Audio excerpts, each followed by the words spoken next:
Player allegations. Jason Kidd's past is one the NBA would rather toss in a closet and slam the door shut. Back in 2001, he pleaded guilty to harm his then wife. The league and media gave it attention at the time, sure, but later allegations that painted a much darker, long-term pattern of violence got buried fast. When Kidd jumped into coaching, the NBA chose to focus on a so-called redemption arc, barely mentioning the more severe accusations tied to his divorce in 2007. That was no accident. Admitting to sweeping that under the rug would unravel the league's carefully polished image. Chauncey Billups' story is another one that stays quietly shelved. In 1997, he and others were accused of SA. Civil settlement followed, but the details kept conveniently vague. When Billups was being considered for head coach, teams claimed they did their homework, but they didn't speak to the accuser or even the district attorney. Why? Because digging deeper would have made things way messier. Silver's silence isn't just about one coach, it's about controlling the fallout. Admitting this would mean confronting the fact that people in power kept those accusations quiet to protect business interests. The pattern is simple. Legal action wraps up, and the NBA moves fast to steer the story into obscurity. No clear policy, no transparency. Just damage control dressed up as resolution. And every time it happens, it sends the same message. The brand matters more than full accountability. Silver won't touch that truth, because opening that door means more cases come crawling out, and the league's shiny surface starts to crack. Zion marketing push. The league never said it out loud, but their actions made it crystal clear. Zion was the chosen one. When he entered the league in 2019, they rolled out cameras, headlines, and promos like he was basketball royalty. That Zion came during his college days wasn't just for fun, it was a setup for a bigger marketing plan. Even major outlets jumped on it, saying he brought spark back after Kobe's death. The timing couldn't have been more convenient for a league needing a new American superstar. Adam Silver kept quiet, but every all-star push and branding deal made the strategy obvious. Then the injuries piled up. A torn meniscus, a fractured foot, and more bone issues than a game of operation. Zion was in and out of lineups so much that the league's dream of consistency started falling apart. The NBA never publicly addressed how risky that was, but the silence said enough. They bet big and crossed their fingers. Things didn't stop there. In 2025, he was suspended for missing team flights and practices. Then came a lawsuit with heavy claims. Grape, harmful behavior, stalking. He denied them, but the league clammed up fast. You won't find press conferences about that. And the weight, he topped 300 pounds during one season.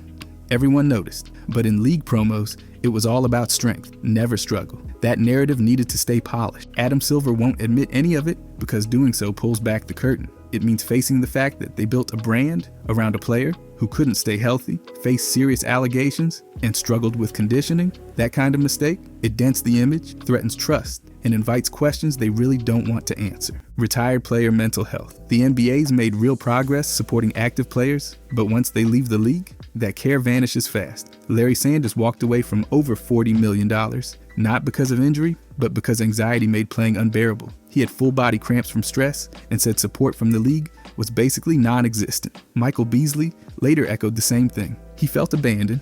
All the slogans, campaigns, and resources just stopped applying. Then there's Royce White. Diagnosed with anxiety, he demanded formal policies to protect mental health. The league wouldn't budge. He left. And to this day, he calls their programs shallow. Not one of these guys got help once they weren't generating highlights anymore. Sure, the NBA made moves. Teams hired mental health staff, and the union launched wellness departments. But all of that is just for current players. Once guys retire, it's blood pressure checks, not trauma counseling. The Retired Players Association doesn't offer structured mental wellness programs. It's a gap no one in the front office talks about. Why wouldn't Adam Silver admit it? Because the NBA brands itself as socially responsible, saying they dropped the ball after careers and ruins that image. It also opens them up to lawsuits or pressure to fund lifetime mental health coverage, something they clearly don't want to budget for. Even worse, sponsors expect the league to care about players. They don't want to be associated with emotional abandonment, so the league says nothing. Meanwhile, former stars deal with anxiety, depression, and isolation in silence. That's the hidden cost. Mental health fades from priority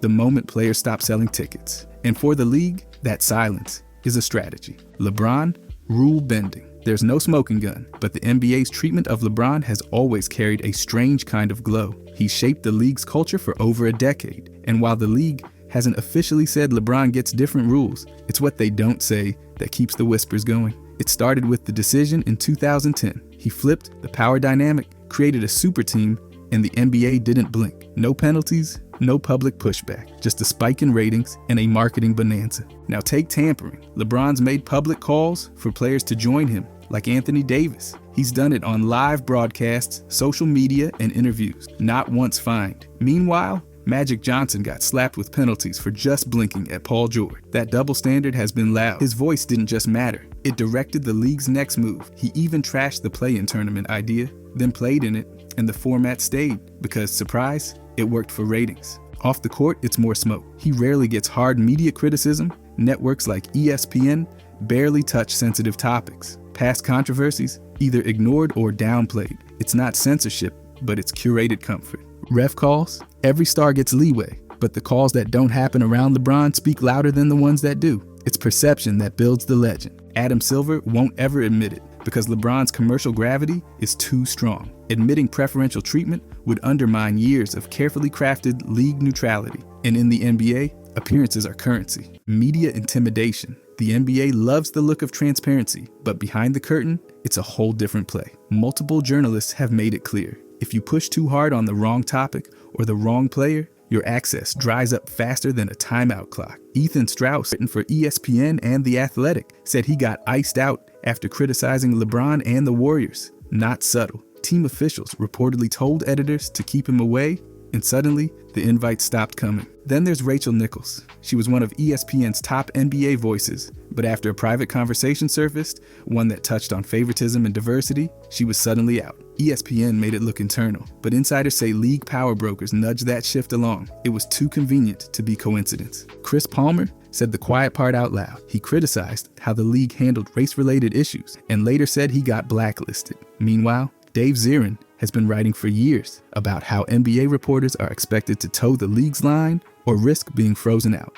Here's how they do it. The NBA controls playoff access. If a journalist wants credentials for marquee events, they better keep the tone favorable. They lean on partners like ESPN and Turner Sports to shape what gets airtime. And most beat writers, their careers depend on getting into the building. No access, no interviews, no job. Adam Silver will never admit this pressure campaign exists. It would mean acknowledging the league maintains control by quietly punishing dissent. The NBA's public face may be inclusive and open, but the media strategy behind it? Silent, sharp, and absolutely calculated. Private prison ties. The NBA says it's all about justice and reform, but some of its owners have portfolios that tell a very different story. Dan DeVos, chairman of the Orlando Magic, is part of the DeVos family.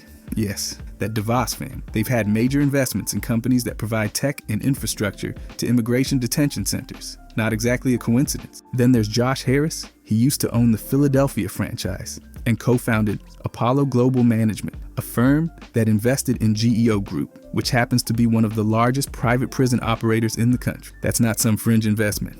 It's a key player in the incarceration business. Ron Burkle, who's had ownership ties to the Sacramento franchise, also had investment connections that touch the corrections industry. The money doesn't always come directly from the teams, but these owners are not exactly removed from the system. It's not just prison buildings, it's surveillance tech, medical services, even phone contracts for inmates. These companies make money off incarceration, and the same owners cash the checks. Meanwhile, the NBA puts Black Lives Matter on the court and runs promos about racial justice. Adam Silver will never address this because saying it out loud would mean admitting that some of the league's most powerful figures profit from a system that the league claims to oppose. It's not just a bad look. It's a contradiction so massive, it undercuts every campaign the NBA's launched since 2020. The silence isn't confusion, it's calculated. This isn't about mixed messaging, it's about money, image, and pretending the two don't crash into each other behind the scenes. PED, silence, the NBA's clean image on performance-enhancing drugs. That's not the result of zero use. It's the result of keeping it quiet. Unlike other leagues that have had full-blown scandals, the NBA somehow dodged all that smoke. Not a single major PED bust in its history. The few players suspended, like OJ Mayo, Tyreek Evans, Jody Meeks, and Joakim Noah, got hit for vague violations, not explosive steroid revelations. It's a stat line that doesn't add up. Blood testing for human growth hormone didn't even start until 2015. By then, baseball and football were already handing out suspensions like Halloween candy. David Stern, back in 2012, casually said PEDs were on our radar, but the league made no effort to investigate further. Testing is limited by the collective bargaining agreement, meaning players have windows to cycle off substances before checks. Insiders have raised eyebrows for years. Charles Barkley has questioned the silence. George Karl straight up said in his book that some players were clearly using something. His words, obvious to anyone paying attention, but the league hasn't budged. Here's why Adam Silver won't talk about it. Acknowledging the problem means rewriting the NBA's polished narrative. If they admit a blind spot that big, it challenges everything from records to reputations. PED suggests fraud, and fraud scares sponsors, so they keep the system tight, the tests soft, and the media tone cheerful. No need for headlines that might stain the league's golden image. The silence isn't proof of innocence, it's the safest strategy they've got. Yao Ming diplomacy. When Yao entered the NBA in 2002, he wasn't just a 7'6" center, he was the league's direct pipeline into China. His draft status alone set off a media storm, and the NBA rode that wave straight into one of the world's biggest markets. Viewership in China exploded. Jersey sales off the charts. And every all-star vote he racked up was part basketball, part international strategy. Then things got more political. After retirement, Yao didn't just disappear. He became chairman of the Chinese Basketball Association, which isn't just a sports gig. It's a government-controlled position that gave him real pull. When Daryl Morey tweeted support for Hong Kong in 2019, the CBA under Yao suspended ties with the Rockets. That wasn't a coincidence. It was a clear message. Yao's reaction? Silence. He didn't back the NBA, didn't attack it either. He played it safe because speaking up could have fractured the exact balance he represented. Meanwhile, the NBA said nothing critical about him or the CBA. Why? Because they couldn't afford to. Too much money was on the line. Adam Silver won't admit it, but the league's entire presence in China has hinged on Yao's influence. He became the bridge, the buffer, and the shield. China got prestige. The NBA got access, and both sides learned how useful one man could be when nobody asked too many questions. Yao isn't just a basketball legend, he's a key to the NBA's most complicated international relationship. And that's not a story the league wants picked apart. Gambling influence. The NBA swears it's got integrity, but the receipts tell a different story. The league's biggest gambling scandal came with Tim Donaghy, a ref who bet on games he officiated from 2003 to 2007. He got over $300,000 and passed inside info to bookies. The league's response? Call him a rogue, slap a prison sentence on him, and pretend that fixed everything. But that wasn't the end. It was just the first crack. Scott Foster, another ref, made over 100 calls to Donaghy during that same period. He never got charged, but his name keeps showing up in suspicious context. Players have even thrown shade mid-game with gestures about money, hinting at something deeper. It gets worse with players. Bisley is under federal investigation for sketchy prop bet activity tied to his own games. Terry Rozier, federal documents flagged 30 bets on his performance within just 46 minutes. That's not casual gambling, that's a pattern. Then there's John Tay Porter. He gave health info to bettors, underperformed on purpose, and let a friend cash in. The league banned him for life in 2024, but the damage was already done. Adam Silver won't touch this publicly. Admitting the league has a gambling problem means risking billions in sportsbook partnerships, sponsor confidence, and legal scrutiny. So every scandal gets labeled an outlier, not a warning sign. The truth? Gambling is embedded in the league's structure, from refs to players to team staff. But the league's silence isn't cluelessness, it's self-preservation.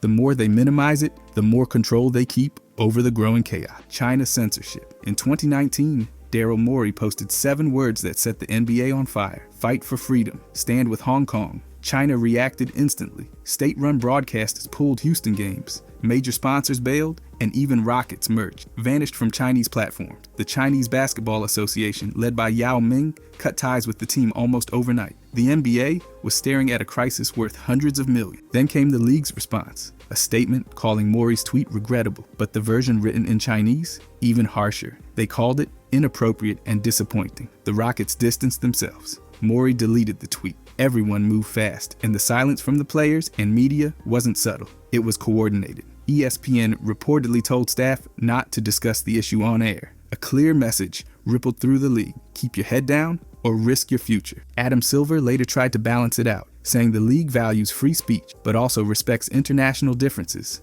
It sounded neutral, but the subtext was clear. China is too important to lose. The league's growth strategy relies on the Chinese market, and one tweet threatened the entire pipeline. Silver won't admit it, but the response wasn't about diplomacy, it was damage control. The NBA didn't just flinch, it surrendered, and by doing so, it gave a foreign government leverage over its speech. That's the part they'd rather no one bring up, because if the world sees that one tweet can shut down an entire league's backbone, then the next question becomes, Who's really running the show when the money's this deep? Private investigators. It sounds like a spy movie subplot, but NBA teams have actually done it. Hired real private investigators to follow their own players. Phil Jackson, during his time with New York, reportedly had Kristaps Porzingis watched to track his nightlife habits. Not exactly subtle, but definitely calculated. Former Suns exec Amin El-Hassan didn't even blink when asked. He said teams use investigators all the time, especially when big contracts or draft picks are on the line. David Falk, a longtime agent,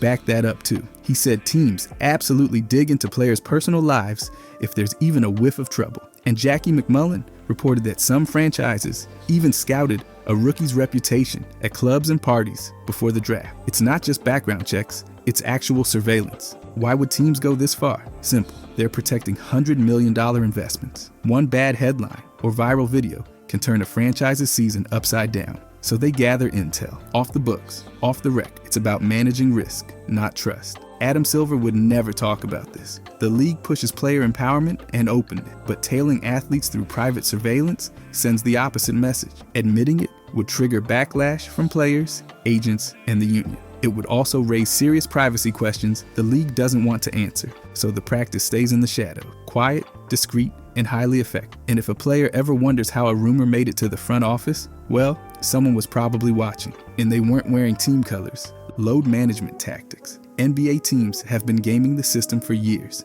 And yes, the league knows. When national television cameras are rolling, stars magically appear in the lineup. The next night, against a small market team on local broadcast, suddenly it's knee soreness or injury maintenance. These labels aren't random, they're shields. Saying DNP-rest used to invite fines. Now it's all about language. Vague medical terms keep the league happy and the players fresh.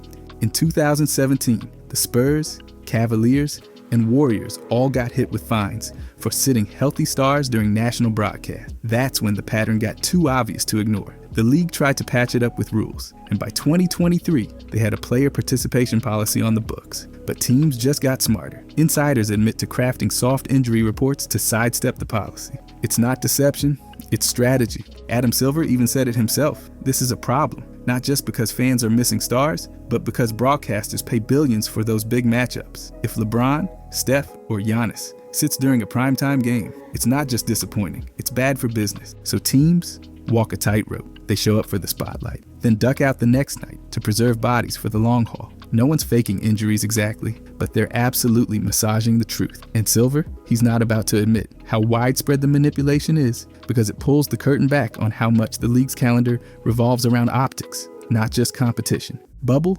COVID suppression. The NBA sold the Orlando bubble as a flawless public health triumph. 0 cases, full containment, perfect execution. But behind the press releases and staged Zoom interviews, insiders tell a different story. According to multiple staffers, anyone who tested positive or even came back inconclusive was quietly removed before being officially in the bubble. That way, the NBA could still say with a straight face that no one tested positive inside the zone.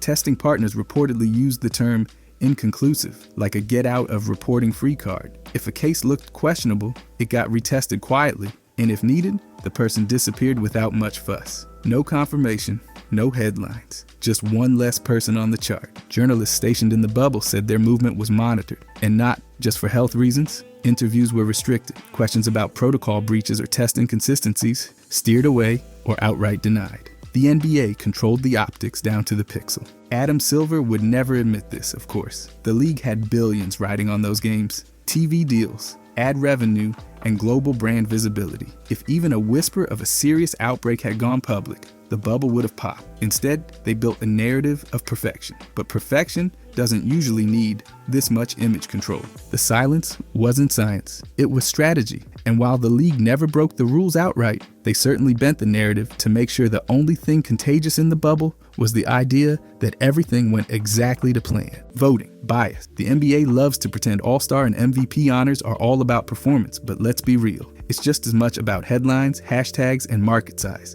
All-Star starters, chosen by fans, media, and players. In that order, which means the guy with the slickest highlights and the most jersey sales usually wins, no matter how efficient or impactful someone else might be in, say, Indiana. Guys like Devin Booker, Mike Conley, and Drew Holiday have had seasons that deserve far more recognition, but played for teams without a glitzy zip code. And if you're not on ESPN 3 nights a week, good luck getting love from casual fans or voting media. Now take MPV voting. It's supposed to reward the best player, but it usually rewards the best story. Steve Nash won back-to-back MVPs without dominating the box score or leading the league in wins, because the offensive genius narrative was too good to resist. Russell Westbrook averaged a triple-double and got the trophy, even though his team was 6th in the West. Then Nikola Jokic kept up MVP numbers in 2023, but got hit with voter fatigue and narrative pushback. Adam Silver won't admit this, because the league wants fans to believe awards reflect merit, not media cycles. But behind the scenes, team PR, market exposure, and personal storylines shape outcomes. It's not a broken system. It's a theater production, and the loudest, brightest characters usually get the final curtain call. Lakers favoritism. The early 2000s might have been peak entertainment, but if you were a Kings or Blazers fan, it felt more like scripted drama. Western Conference Finals between the Lakers and Kings is still the gold standard for eyebrow-raising officiating. In Game 6, the Lakers somehow got 27 free throws in the fourth quarter alone. That's not home court advantage, that's a parade to the line. Phantom fouls hit every Kings big man. Meanwhile, the Lakers got just enough help to force a Game 7. And it wasn't just fan outrage. Former ref Tim Donaghy, who later went to prison, claimed under oath the game was manipulated under league pressure. He said execs wanted the Lakers in the finals for ratings. Was that ever proven? But the numbers sure tell a convenient story. Go back 2 years, and the Blazers had the Lakers beat, up 15 in the fourth quarter of Game 7. Then it all evaporated. Missed shots, no calls, and a dramatic comeback that felt too perfect. It wasn't as blatant as the Kings series, but the vibe was the same. A momentum swing that defied logic and good defense. Why would the league care? Simple. The Lakers were the ticket. Huge market, global stars, and record-breaking TV deals. Sacramento and Portland just didn't offer that kind of market power. A Lakers dynasty was good business. And the refs? Well, they didn't exactly ruin that plan. Adam Silver never touches this topic, because dragging it back into the spotlight means explaining how credibility can get sacrificed for narrative. No tapes, no confessions, but the script felt rehearsed. And the Kings and Blazers? They were just background characters in someone else's championship montage. Tampering theater. The NBA says it's cracking down on tampering, but let's not kid ourselves. It's part of the show.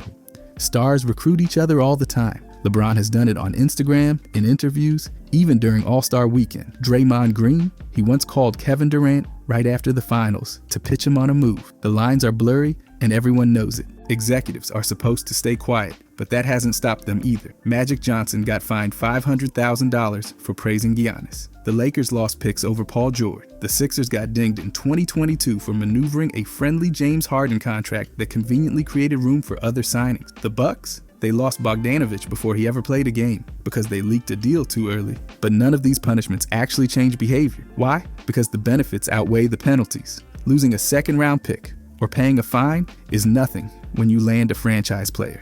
These teams treat it like a fee, not a deterrent. And the NBA, they're not really rushing to stop it. Star movement drives headlines, ticket sales, and TV ratings. Super teams aren't a problem. They're a business model. So while Silver talks about integrity and balance, the league turns a blind eye as long as the drama pays off. Tampering is baked into the culture now.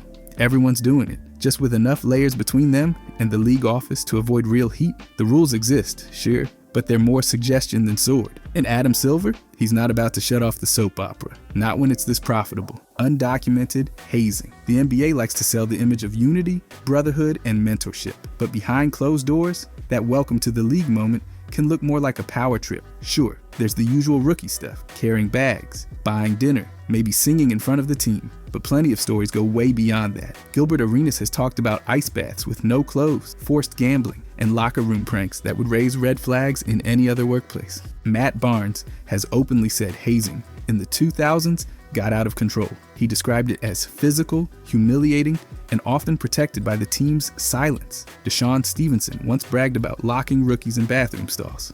J.J. Redick said on his podcast that some of the stuff he saw early on would never fly today. And that's from a guy who played over a decade in the league. The reason these stories rarely hit the surface? Teams don't want headline. No one wants to deal with lawsuits, public backlash, or player suspensions. So it's all handled internally, if at all. There's no formal anti-hazing structure in the NBA, no reporting hotline, no transparency. The NFL and NCAA at least pretend to monitor this stuff. The NBA, it's just rookie duties. Young players don't speak up. They're afraid of retaliation or being labeled soft. And veterans, they call it tradition. But when team bonding involves forced humiliation or physical threats, it's not a rite of passage. It's unchecked control.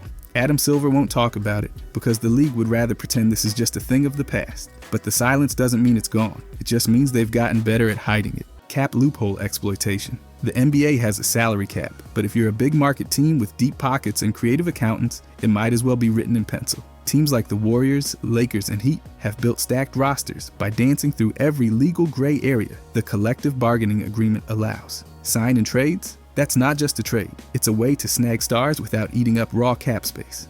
Golden State did it with D'Angelo Russell, only to flip him for Andrew Wiggins later. Clean on paper, sneaky in practice. Then there's the mid-level exception. Over the cap? Doesn't matter. Teams still sign solid rotation players using this tool every year. The Lakers love it. The Heat built a bench with it. It's a free pass if you're smart enough to wield it. Buyouts might be the most obvious scheme. Veterans take their money from one team, then sign with contenders for next to nothing. Drummond, Blake, Dragic, they all landed on playoff squads after cashing out somewhere else. No cap issue, no penalties, just convenience. And the real cheat code?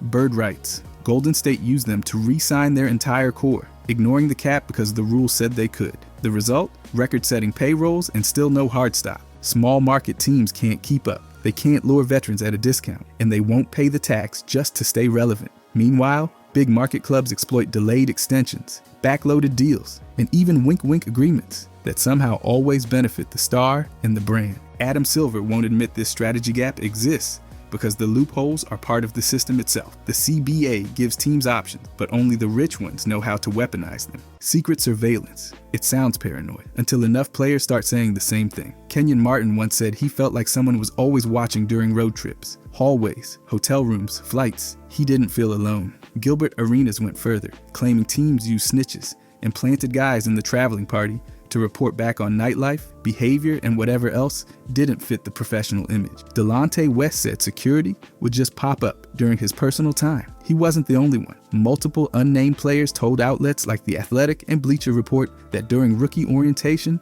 veterans warned them, assume your hotel room is bugged. Not metaphorically, literally. Why would teams do this? Because they're not just protecting players, they're protecting investments. If a franchise has over $100 million tied to a star, they want to know if he's up until 4 a.m. at a casino or throwing house parties after back-to-backs.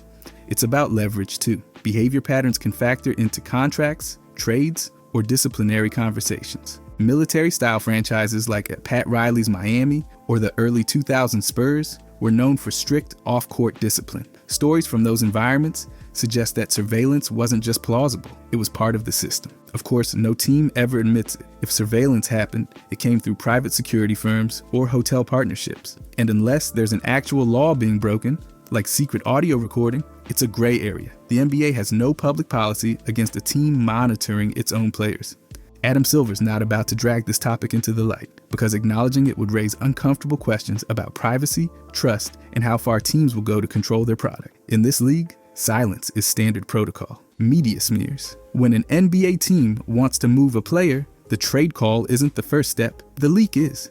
Front offices have quietly mastered the art of leaking just enough dirt to sour the market, shift fan perception, and justify whatever move they're about to make. Andre Blatch said the Wizards painted him as a locker room problem right before using the amnesty clause. Coincidence? Not likely. The Sixers dragged Okafor through the mud, publicly questioning his conditioning and professionalism while letting trade talks stall for months. By the time they moved him, his value was toast. And then there's Markelle Fultz. The mystery injuries, the whispers about his shot being unfixable, the suggestions, it was all mental. Those didn't just show up out of nowhere. They came from somewhere inside. The Lakers pulled a similar move with D'Angelo Russell. After the Nick Young recording scandal, immaturity rumors started flying. Not long after, he was out the door. It's not subtle, but it's effective. If you lower a player's value, you can make your front office look like it's making a smart, cost-effective deal, even if the real issue was mismanagement. Teams don't admit to this. They just let sources do the talking. Sometimes it's a reporter with access. Sometimes it's an anonymous quote that just so happens to reflect exactly what the front office needs the public to believe. Adam Silver's not confronting it